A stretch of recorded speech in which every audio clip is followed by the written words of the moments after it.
بسم اللہ الرحمن الرحیم صلی اللہ علیہ محمد صلی اللہ علیہ وسلم۔ کہتے ہیں ایک بادشاہ کسی جگہ سے گزر رہا تھا، راستے میں اسے ایک فقیر نظر آیا جو گدڑی بچھا کر آرام کر رہا تھا۔ بادشاہ اپنے درباریوں کے ساتھ جا رہا تھا شاہی سواری پر۔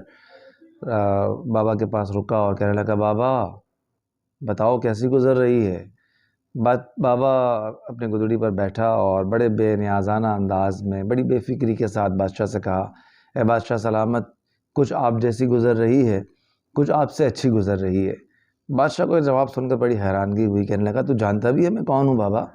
میں اس ریاست کا بادشاہ ہوں، اور میری عیاشی سے تم اپنی فقیری کو کیسے ملا سکتے ہو؟ ذرا وضاحت تو کرو اپنی اس بات کی۔ تو فقیر کہنے لگا، جی ہاں بادشاہ سلامت، میں اپنی بات کی وضاحت کر سکتا ہوں۔ جب آپ سو رہے ہوتے ہیں اور میں بھی سو رہا ہوتا ہوں، اس وقت ہم دونوں کی ایک جیسی گزر رہی ہوتی ہے۔ سوتے وقت بادشاہ بادشاہ نہیں ہے، فقیر فقیر نہیں ہے۔ جب آپ بھی سو جاتے ہیں میں بھی سو جاتا ہوں، ہم دونوں کی سیم ایک جیسی گزر رہی ہوتی ہے۔ اور بادشاہ سلامت، جب آپ سو رہے ہوتے ہیں میں آدھی رات کو اٹھ کر اللہ کے حضور سجدہ ریز ہوتا ہوں، اس وقت آپ سے اچھی میری گزر رہی ہوتی ہے۔ جی ہاں جناب علی، اس چھوٹی سی کہانی سے ہمیں سیکھنے کو یہ ملتا ہے کہ جس پر اللہ کی کرم نوازی ہے، جسے سجدوں کی توفیق عطا کر دی گئی ہے، وہ بادشاہوں سے بھی زیادہ امیر کبیر انسان ہے۔ جی ہاں، ہم نے دنیاوی مال و دولت سے اللہ کی رحمت کو کمپیئر کیا ہوا ہے نا۔ ہمیں سمجھتے ہیں کہ اس کے پاس مال زیادہ ہے، اس کے پاس اللہ کی رحمت زیادہ ہے۔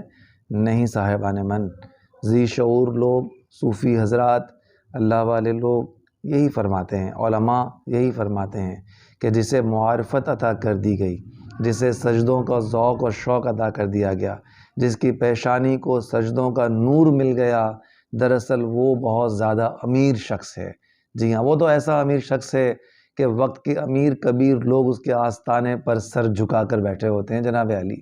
جی ہاں، اصل امیر وہ ہے جسے اللہ کی معرفت عطا کر دی جاتی ہے۔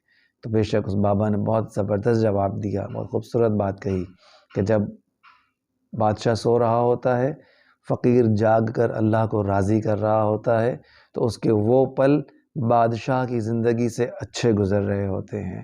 اللہ تعالی ہم سب کو بھی عبادتوں کا ذوق عطا فرمائے، ہماری پیشانیوں کو سجدوں کا نور عطا فرمائے، اور یہ سجدوں کا نور مرنے کے بعد بھی قبر میں جگمگاتا رہے، اور روز محشر بھی ہماری پیشانیاں اسی طرح سجدوں کے نور سے منور ہوں۔ آمین بجاہ نبی الامین صلی اللہ علیہ وسلم۔